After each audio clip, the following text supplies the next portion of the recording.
Hey, good afternoon, SBC 205 Public Speaking. This is Vic McInnes again, your instructor. Just here for a quick update. I want to talk to you a little bit about your outlines. I've just finished looking over all the persuasive speech outlines that were given to me. Want to hit some highlights to make sure that everybody's got their best chance of getting a good score for their speech this week. First of all, for the outlines themselves, let's talk about formatting. Again, remember Roman numeral A, Roman numeral 2, Roman numeral 1, Roman numeral 2, Roman numeral 3, A1. Okay, you need to get that formatting down because a lot of you guys are going to lose if you turn in what I saw today. A lot of you are going to have problems with that when you get graded for your outline. Outlines are still worth 20 points.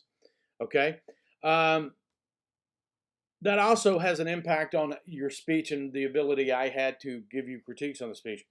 I'll be honest with you, some more than I really would have liked to. I just had to go back and say, there's very little I can give you as far as advice at this point other than go back and relook and do it like I've asked you to do. Okay, because there was a lot of problems that, they just weren't formatted to where I could visualize what was going on in the speech. Okay, so formatting is important. Second thing, I would remind you that there are 4 parts to an introduction: the attention device, the statement of purpose, your credentials, and a preview of your main points. That's still not getting through on some of them. Remember, the first thing you say up there is your attention device. If it's not the first thing you say, if you say, hello, how you doing? My name's Bob, and I'm going to talk about lakes. That's not an attention device, okay? So you need to make sure you give that good attention device and move through those other 3 parts of the introduction. The conclusion has 3 parts: restatement of the purpose, review of your main points, and this time you need a call to action. Okay, a call to action, not a closing thought. Okay, a lot of you gave me closing thoughts that were like, hey, now you're more informed about. Don't even put that in the closing thought.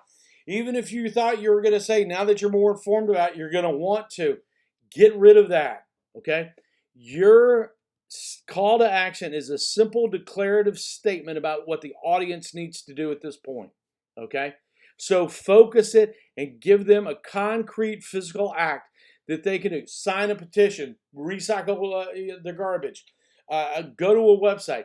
You need to give them a specific action to do for a good call to action. Okay, and we're going to talk about that a little bit later. So let's talk about persuasive intent. And I had talked about this. I want to re-stress it to make sure you understand it. A persuasive speech needs to be persuasive from top to bottom, beginning to end. A lot of you guys had a statement of purpose as, today I'm going to inform you about. That's not a persuasive statement of purpose. A good persuasive statement of purpose is, when I'm finished today, you're going to be aware of how devastating plastics are to our planet. Okay? There should be no doubt where you're going with this speech. Okay? Everything needs to be driven toward that one point. Today I'm here to talk to you about, and I'm going through ideas that I normally use. I don't write lectures at this point. I'm going through the ideas, and most of them are ones that people have already used. But okay, 2 that were prohibited from being used that you can't do speeches on: texting and driving. When I'm finished, the purpose of my speech today is to get you to call your legislator so that you will help pass House Bill 3648, increasing the penalties for texting and driving. Now, I'm qualified to talk about this because I've done a lot of research. Okay? Pet adoption. Today, I'm going to talk to you about why you should go adopt a pet and buy one, and I'm going to tell you how to do that. Okay? Make sure your statement of purpose has that persuasive impact and where you want the audience to be. You don't have to hit them over the head with it with, today I'm here to persuade you about, but you need to let them know where you want them to go. Okay? Second thing for persuasive language, persuasive intent. Don't use weasel words. Okay? We have a tendency in our culture now to not want to step up and be experts. Okay? You got to get rid of that. Don't say, I believe, state it as a simple fact. We will assume you believe it because you said it. Get the words, get that I believe out. Get probably, maybe, I think. Some people say, make your language declarative and simple. Okay? Don't say, I think this will help the planet. This will help the planet. If you didn't think it, you wouldn't be saying it in front of a group of people. Okay? So you don't use weasel words. Finally, speak with conviction. You know, the worst thing in the world is when somebody tries to give a persuasive speech and they stand up there with their hands in their pockets. You know, and they're just staring down at the ground. If you're up there to persuade me, I assume you care. Show me that you care. Be persuasive. Be convicted of it. Okay? Make sure, man, I'm talking like a Baptist preacher all the time. Be convicted. Okay? All right. So, let's talk about your grade. Let's look at the rubric. Ba-boom. Okay, here's the rubric for your persuasive speech. Go over a couple of things. Number one, two 4x6 note cards. I am going to tell you I called out more than one of you with the problem solution speech for using an off-camera script. Do not do that. I've been doing this. I've been watching speeches on videotape since literally there was videotape. Okay? I know when you're reading a speech, reading a script off camera, do not let me catch you doing it. I told the people, I advised them that it appeared that they were looking at a script off camera. If it happens again, I'm going to document it, and you're going to have points deducted for not following the 2 4x6 note card rule. Okay? Everybody needs to be aware of that. Second, do not put any cuts in your editing. Do not edit your speech.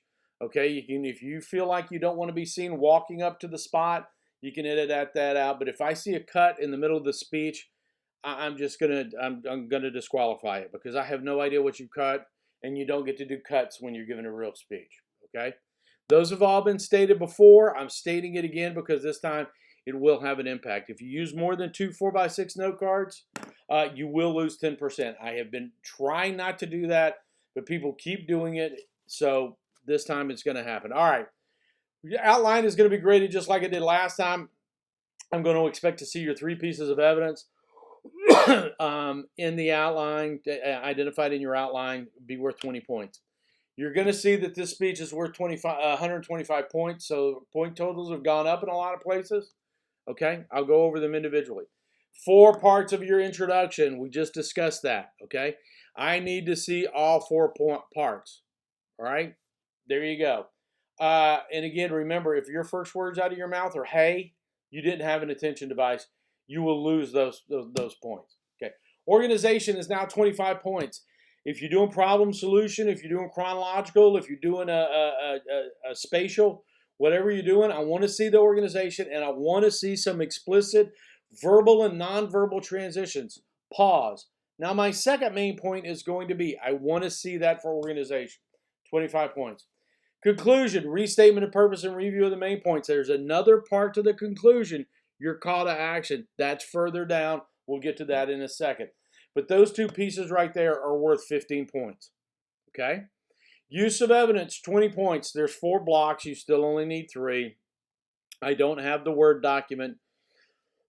So when I try to move from PDF to pages because I'm a Apple cult member, it just doesn't work well. So I use the old rubric. You're only going to be graded for 3 pieces of evidence. If you only have 2, you're only going to get 12 points because they're worth about 8 points each. No, 7 points each. Yeah, you'll get a 13. If you only give me 1, you'll get a 7. If you don't give me any, you'll get a 0 out of 20. Okay? Nonverbal delivery, same as always, 15 points. Time, 4 to 6 minutes. Again, I had 3 people in the problem solution speech did not make time. 2 of them went over, 1 of them came under. That I don't know why that happens. This is a speech. If you look at it, and you should be able to time it yourself.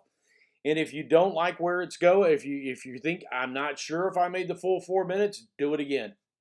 Okay. Now, persuasive intent effectiveness is 25 points.